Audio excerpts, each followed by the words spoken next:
There are countless Atelier games currently on the Nintendo Switch, almost comically so. To most casual audiences, it probably feels like a series that popped up out of nowhere, but it is in fact a series with a long and storied history, starting all the way back on the PS1 with Atelier Marie. Now that never saw a Western release, nor did its first remake that released on the PlayStation 2. But now that the Atelier series has become almost a household name thanks to sheer willpower alone, that PS2 version has been remade for modern audiences. A remake of a remake. For some reason that's my bread and butter on this channel, but yes, the West is finally seeing Atelier Marie, the Alchemist of Salburg.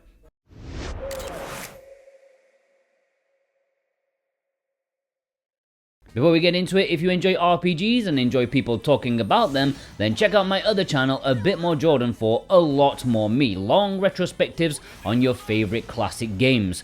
Many an RPG over there.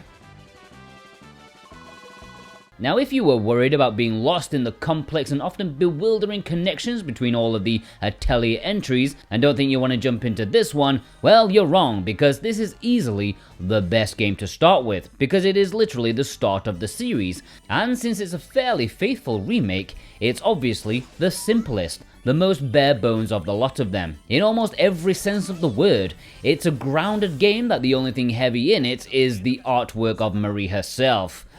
It's the perfect intro. The story is light, the gameplay is light. For a lady of a certain age, if this was a yogurt, it would be the yogurt for you. If you've played one of the Atelier games from the modern era, you know that they are games all about cutscenes. They love cutscenes more than British people love custard cream biscuits. But here you're off the mark straight away. You're a student at an Atelier academy and you're bloody useless, so much so that you're gonna fail. But you're given a reprieve by your teachers in the most modern narrative possible. Our little failure Marie is gifted her very own Atelier shop for 5 years, rent-free, just so she can prove herself by making one impressive item. 5 years making absolute bankage off your own failure while you end up hiring the academy's best students as your lackeys.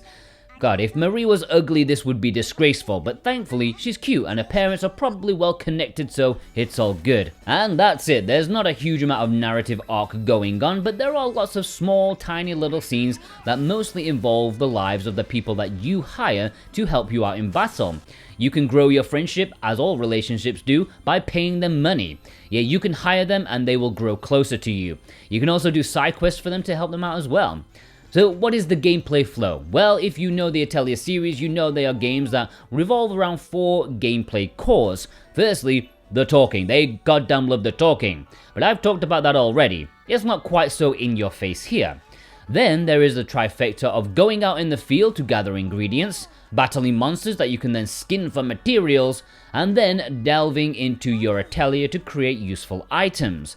Every aspect of this entry is beginner friendly. Usually the mixing portion of the games involves some sort of puzzle or connecting pieces together, or you know, actual cognitive thought. Well, Marie can't be dealing with that, she's too rubbish, so here you only need the correct ingredients and then you press confirm. Easy, painless, and the only thing you have to worry about is how many days it's going to use up, how much MP it will use, and the fatigue it will cause by creating this item. They are important factors. To those who are familiar with the series, one of the biggest hurdles for many, especially in the earlier entries, the time limit. Yeah, in the first couple of decades of this series' life, one of the primary gimmicks was to complete the goal of the game within a certain time frame, usually years. It's a bit like Harvest Moon in that sense. If you fail to get married within a couple of years, well, you die alone in a cold hospital ward with your body half decomposed because the nurses forgot to check on you. That's how much people care about you. You know, that kind of thing. This turned a lot of people away, even though most of the time you'd have to really try your hardest to fail. But you know, people don't like pressure. As the series has mostly moved on from that concept, you'll be glad to hear you can choose the easy way out this time around. You can choose to keep the original time limit, or you can pretend as though you're too important for that. It's fine to play casually and you'll continue past the 5-year mark until you create what you need, or decide to end it on your own terms. Actually, that makes it sound like you're Rambo or something. It's not that epic. I'd say it's almost impossible to get the only bad ending in the game unless you spend the entire 5 years sleeping in bed, but to be fair, that's what most students do anyway, so it is a possibility. So what's different this time around aside from that small accessibility touch? Well, there's more story content. Atelier has become a series known for its exhaustive cutscenes and social events. Well, Marie is wanting to catch up with that because there are more in here than was in the original, and considering for me, the characters and their interactions are often the highlight, I think that's a really nice addition. Of course, because I haven't played the original, I can't really tell how much has been added, but I was satisfied with the story content here. It's a surprisingly tiny game in its scope. All of the areas you visit for materials are small, only like 2 or 3 screens, and you'll visit all of them within a couple of hours, I'd say. There are only a handful of monsters and even recipes. It will probably take you about 5 or 6 hours to get through the first 5 years, and it feels super dinky compared to anything else I've played in the series aside from the DS ones. But that's half the charm, I would say. It is not a huge time sink, it's not overwhelmingly complicated, it's a sweet welcoming time for anyone.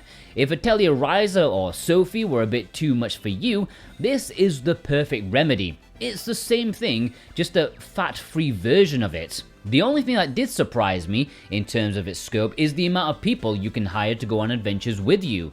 Sadly, you can only take 2 hires with you at once, which is a shame, but that's one of the restrictions to make the game a bit tougher because you can be fighting half a dozen enemies at a time in some cases.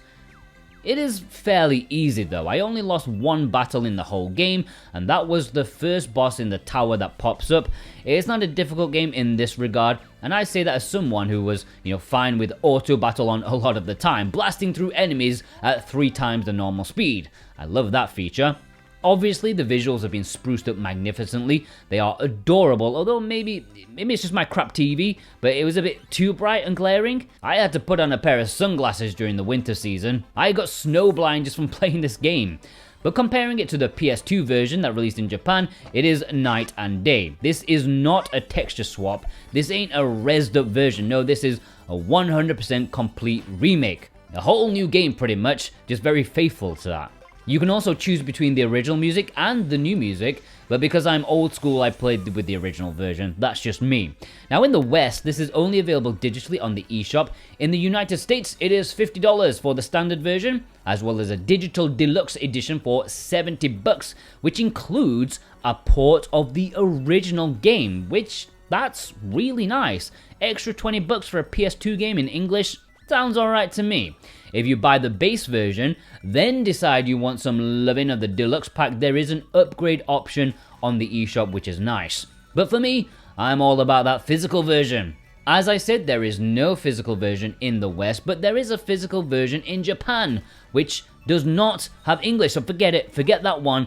But may I draw your attention to the wonder of Southeast Asia, where there will be a physical version of Atelier Marie with English. So, if you want to order a physical copy that you can keep forever, even when the eShop is dead, or you can just sell it on and get your money back, well, check the links below. If you click those links and purchase, you also support this channel heavily, and I massively appreciate that. Plus, we can support you too. If you click our link, you can also get 5% off any physical item from PlayAsia with the code SWTV23. But please remember to click the link first, and if you're watching this well in the future and that code doesn't work anymore, then just subscribe and then check the latest Let's Get Physical video every Monday where I'll update you with the latest code.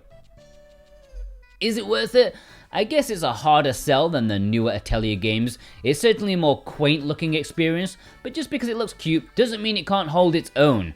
The modern touches are great for newcomers, and having the option to play old school is great. I love the art style, it suits the series down to the ground, and it's just a pleasant, breezy game to play. I love games from this era, and seeing it spruced up with some spit and polish is my perfect cup of tea. That doesn't mean you can spit in my tea, alright? If you're looking for a JRPG that doesn't cost you like 100 hours or even 20 to 30 hours, then take a look at this one. It may only take like 6 hours or so to get through, but there are multiple endings. That means there's replayability, and 6 hours, that's not much of a stretch if you want to play with a different goal in mind. It looks good, plays fun, and is a great introduction to the franchise. I would give it an 8 out of 10. Thanks for watching. If you watched all the way through, thank you. What a legend you are. Please leave me a potion emoji in the comments in honor of the Atelier series. There is one, I'm pretty sure of it. And if you plan on picking this game up physically, please check the links below. And if you're a fan of physicals, then check out my weekly Let's Get Physical video every Monday, where I talk about all the Switch physical releases. And of course, if you like RPGs, you may want to check out my other channel, A Bit More Jordan, for a lot more me. I will see you over there, I promise, okay?